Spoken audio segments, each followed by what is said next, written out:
It's Friday afternoon in a big sky. Bob McGuire with you here in the Q2 Weather Center. As you can see over Billings, we've got partly cloudy skies right now with a few holes in the cloud cover. Current temperatures 41 degrees. It feels pretty nice out there. Winds out of the west at 18. Gives you a wind chill factor that feels like 32 out there.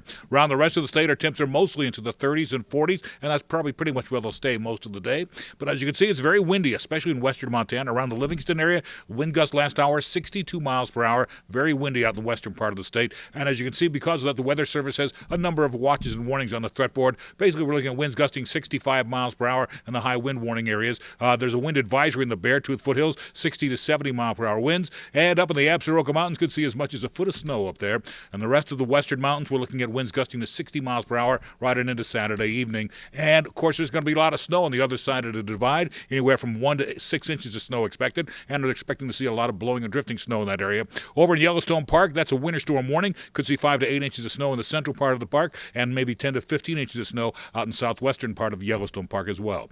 Meanwhile, the Doppler radar shows you the snow showers and rain already starting to make their way into the western part of the state, but the downsloping winds have a tendency to inhibit snowfall development once it comes down off the mountains, and so that's what we're seeing on our high-resolution forecast model right on through 6 o'clock tonight. On into Saturday, most of the snow stays out in the western part of the state or up across the high line, but here in Billings and rest of south central Montana, looks like we're going to go snowless this weekend with just partly cloudy skies and temperatures fairly comfortable. It'll be 42 degrees at 5:30 tonight, then roll it back down into the 30s for about the next 24 hours. We'll top out at 40 degrees on Saturday and then back up to 60 degrees by Tuesday, into the 50s on Wednesday and Thursday. We'll have a complete forecast coming your way at 5:30 tonight on the Q2 News, or you can check us out online at ktvq.com.